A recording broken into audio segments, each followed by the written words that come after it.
Hi, xin chào mọi người, chào mừng mọi người đến với kênh YouTube của mình Crochet by Trang My. Và trong cái video ngày hôm nay thì mình sẽ dẫn các bạn cách móc một chiếc nơ trang trí lớn như thế này nhá. Mình có thể sử dụng để làm kẹp tóc, trang trí váy hoặc áo á. Nguyên liệu ở đây thì mình sử dụng len baby da Trung Quốc nhá. Kim móc là kim 2.5, kéo và kim không. Đầu tiên thì các bạn sẽ tạo cái mũi bính cho mình.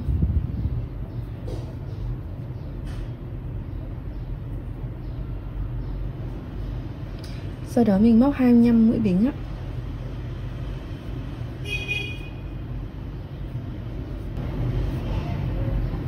Hàng thứ nhất thì các bạn sẽ móc vào mũi bính thứ 6 từ kim móc 1, 2, 3, 4, 5, 6 hàng chân này.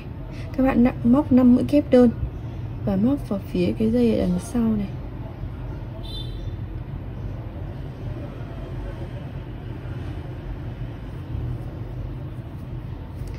Một, 2, 3, 4, 5. 5 mũi kép đơn vào một chân móc này nhé. Các bạn sẽ lặp lại họa tiết. Mình cách ra 4 mũi bính. Mình có thể đếm dây ở phía sau này cũng được. 1, 2, 3, 4. Móc vào chân thứ 5. Móc 5 mũi kép đơn.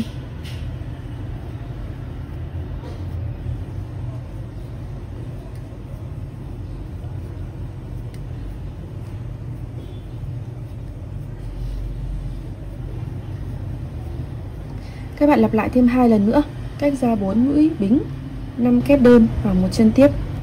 Mình sẽ có 4 cụm như thế này. Đến cuối hàng thì các bạn ở đây còn 4 mũi bính, 1, 2, 3, 4. Các bạn móc 1 kép vào mũi cuối là xong hàng 1. Tiếp đến sang hàng thứ 2, móc 1 bính, quay lại các bạn móc 1 đơn. Sau đó thì móc 5 mũi bính, rồi 1 đơn vào khoảng trống giữa 2 cụm kép, rồi lại 5 bính,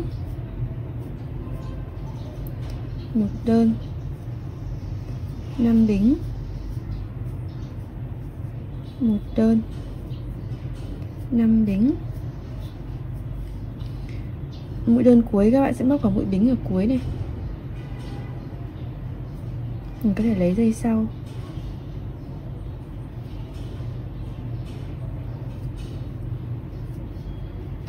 Là xong hàng thứ 2. Hàng thứ 3 các bạn sẽ móc là 3 mũi bính, tương đương với mũi kép. Quay lại móc vào cái mũi bính thứ 3 trên cái cụm này, tức là mũi chính giữa. Các bạn móc 5 mũi kép. 1, 2, 3, 4, 5. Thì tương tự các bạn sẽ móc vào cái mũi bính thứ 3 của giữa những cái cụm 5 bính này là 5 mũi kép. 1, 2,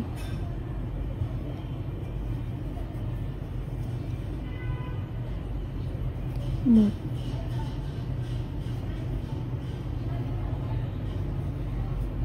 2, 3, 4, 5. Lặp lại 2 lần nữa trên 2 cái chuỗi 5 bính này. Sau khi có 4 cụm này, đến hết hàng các bạn sẽ móc 1 mũi kép và cái mũi đơn. Tương tự như vậy các bạn sẽ lặp lại thêm 17 lần nữa để mình sẽ có tất cả là 37 hàng. 37 hàng nhá, như thế này. Sau khi đã móc đủ cái phần này rồi thì mình sẽ có là 19 cái hàng mũi kép này nhá. Thì các bạn sẽ móc một cái đường bo viền. Đường bo viền mũi đơn thôi, rất là dễ. Thì các bạn đi lên một mũi bính để bắt đầu. Tại với mỗi một cái mũi kép ở đầu hàng này thì các bạn sẽ móc là 2 mũi đơn. 1, 2. Cái mũi đơn ở đầu hàng thì mình sẽ móc là một mũi đơn. Sau đó cứ như vậy, mũi kép thì sẽ móc là 2 mũi đơn vào khoảng trống này, một mũi đơn khi đầu hàng là mũi đơn, 2 kép, một đơn. Cứ như vậy các bạn sẽ lặp lại cho đến phía cuối đầu bên này nhé. Đến cuối hàng thì các bạn sẽ nối một trượt vào cái mũi đơn đầu tiên này nhé.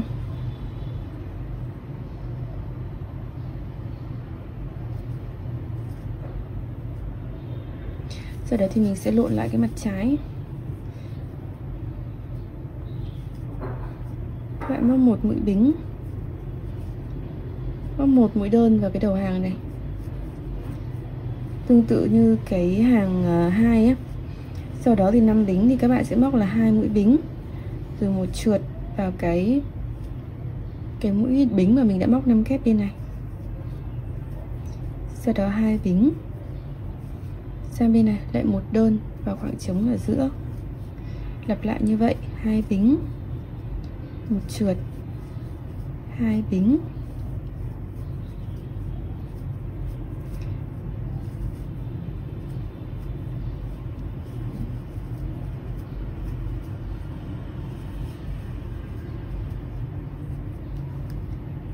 mũi đơn vào cuối hàng.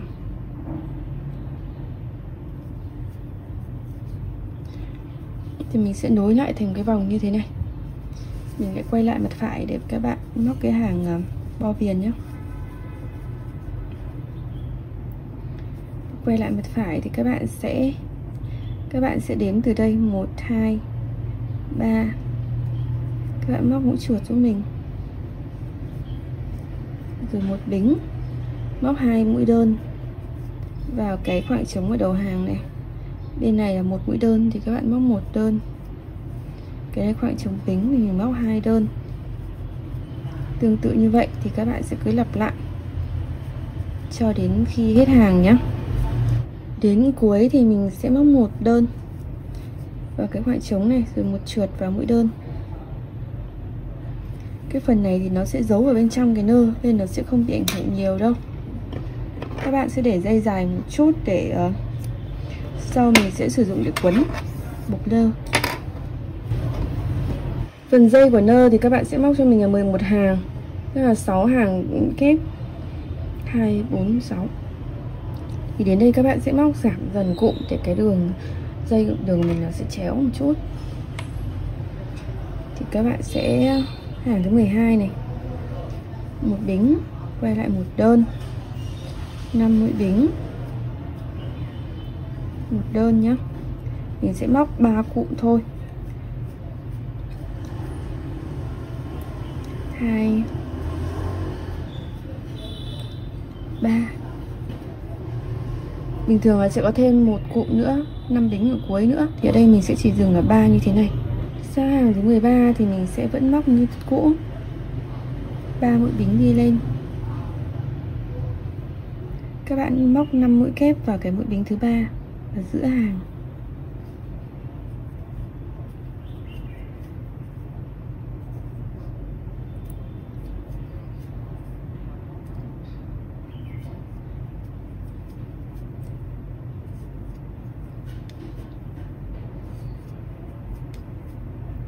Sau đó sang bên này móc tương tự 5 kép vào mũi bính thứ 3 ở giữa hàng.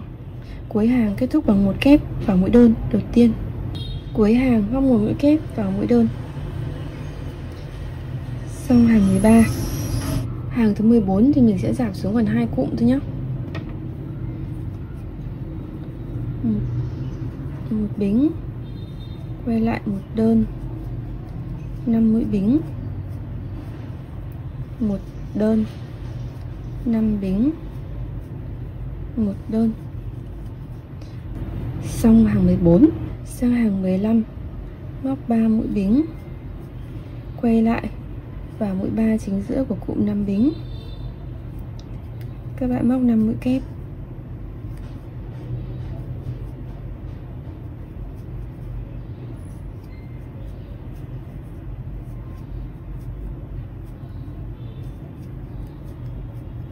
Bên này móc tương tự 5 kép,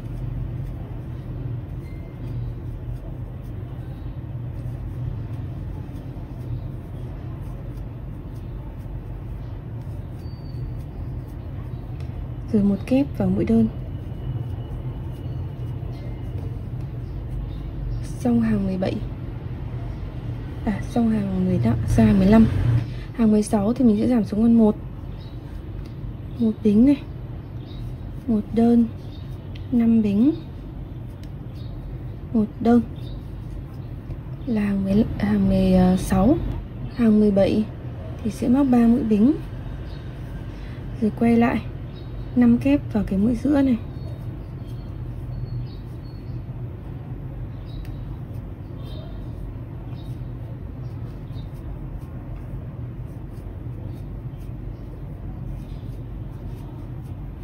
Một đơn vào mũi đơn này để kết thúc.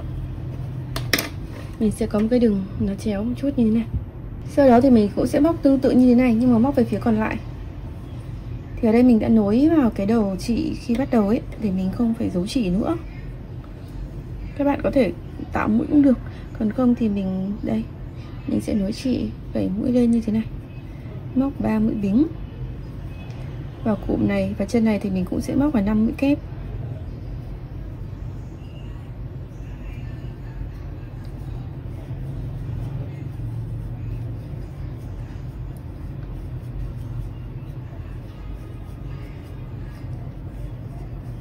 Sau đó cũng móc tương tự 5 mũi kép vào cái mũi chân cùng chân tiếp theo này.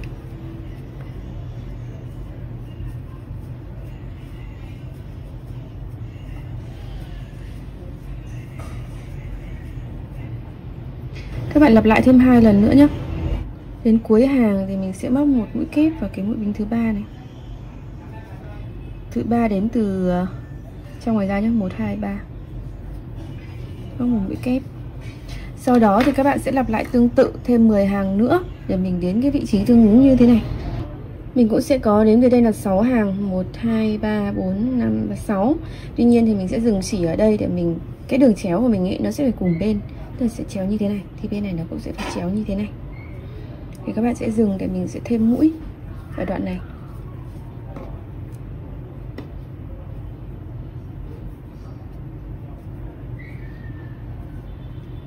Thì mình sẽ thêm mũi vào đây, tạo một mũi bính này. Sau đó thì các bạn sẽ vòng xuống bên dưới khoảng trống này để móc mũi đơn,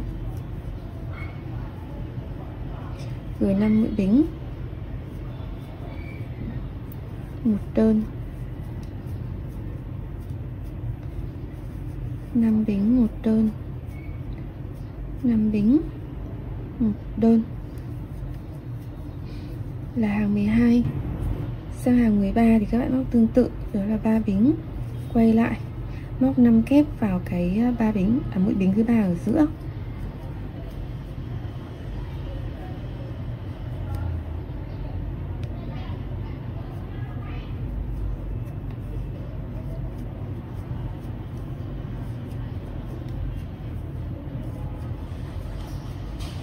Móc thêm 2 cụm nữa vào hai cái khoảng trống 5 bính này nhá. Cuối hàng thì cũng sẽ là 1 mũi kép vào cái mũi đơn để mình kết thúc. Sang hàng tiếp theo thì các bạn cũng sẽ làm tương tự, còn sút còn 2 cụm.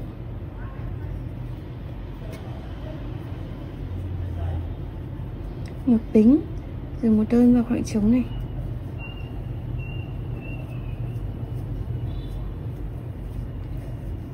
Năm bính, 1 đơn, 5 bính, 1 đơn. Mình còn 2 cụm. Thì hàng thứ 11, 13, hàng 15 thì các bạn quay lại móc 2 cụm 5 kép. Và cũng tương tự như thế, mình sẽ cắt chỉ, sau đó thì móc hàng 16, 17 bằng cách giảm tương tự. Mình sẽ có cái phần dây nơ như thế này. Ở chỗ này nó sẽ hơi nhiều đầu chỉ thừa một chút. Thì khi móc đường bo viền các bạn sẽ giấu luôn cái đường chỉ thừa đó. Các bạn móc 1 mũi bính này.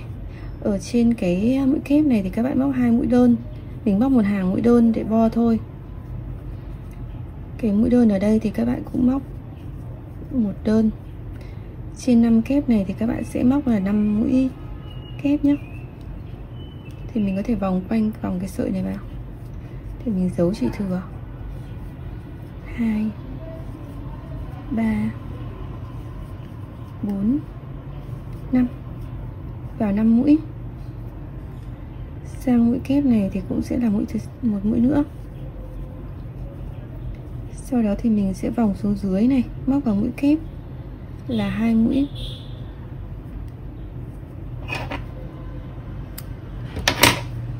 Các bạn kéo lên cái sợi này vào bên trong để mình giấu đi. Móc 2 mũi kép, 2 mũi đơn ạ. Tương tự xuống dưới thì mình kéo chỉ dấu này vào mũi đơn này, một mũi kép, mũi đơn. Sau đó thì móc 5 mũi đơn vào 5 mũi kép.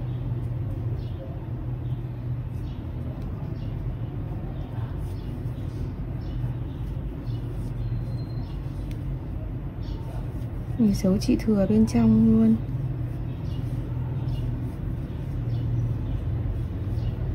Cứ tương tự như vậy thì các bạn sẽ móc một cái đường viền mũi đơn nhé.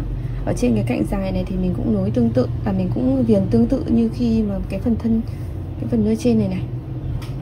Các bạn sẽ viền một vòng và quay lại cái vị trí ở đây. Sau khi bo viền một vòng thì mình sẽ quay lại cái vị trí bắt đầu. Thì các bạn sẽ nối một trượt vào cái mũi đơn đầu tiên. Sau đó giấu chỉ thừa đi nhé. Tiếp đến thì mình sẽ móc cái phần ở giữa nơ ấy. Thì các bạn sẽ tạo mũi bính. Móc 6 mũi bính.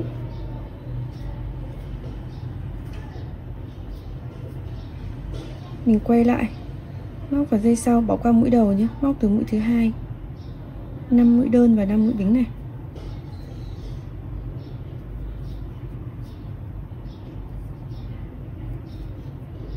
Ba, 4, 5. Mình sẽ móc 20 hàng mũi đơn như thế này. Thì hàng 2 các bạn sẽ đi lên một mũi bính, rồi 5 mũi đơn và 5 mũi đơn. 1, 2, 3, 4, 5. Các bạn lặp lại như vậy nhé, móc 20 hàng mũi đơn ạ. Sau khi móc xong các phần rồi thì mình sẽ tạo hình cho nơ. Thì các bạn, mình sẽ xoay chiều này dễ nhìn nhé. Các bạn sẽ ở đây nhúc nó lên như thế này thành hai cái chuỗi gồ lên.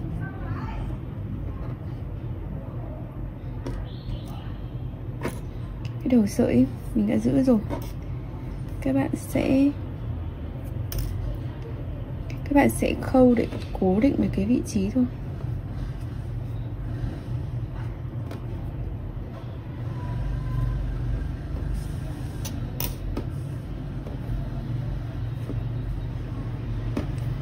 Sau đó mình quấn một vòng quanh.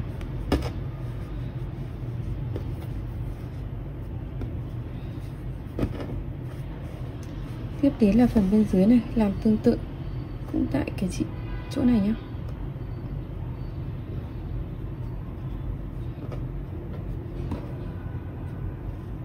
Thì các bạn sẽ áp nó vào luôn vị trí trên này, dùng kim khâu qua để cố định, để nó tránh bị xô.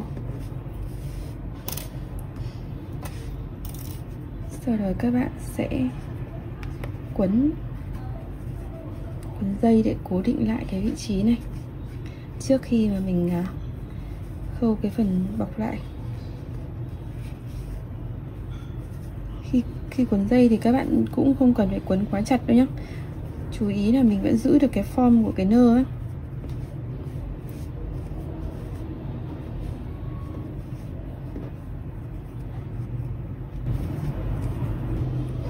Các bạn lại chỉnh lại dáng nơ cho nó cân nhé.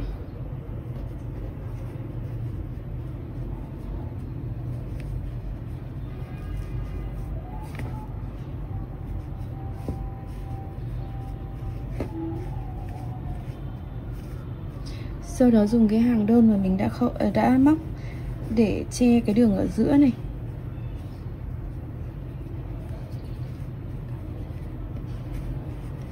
Ra phía sau mình khâu nối cái phần này lại.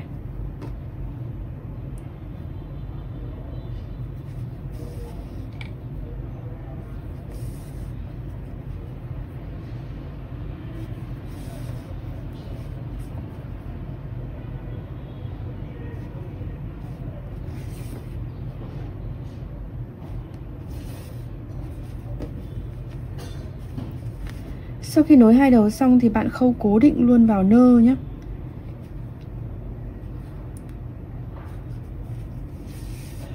Mình chỉ cần khâu xuống bên dưới thôi để nó cố định được cái mảnh này vào phía sau á.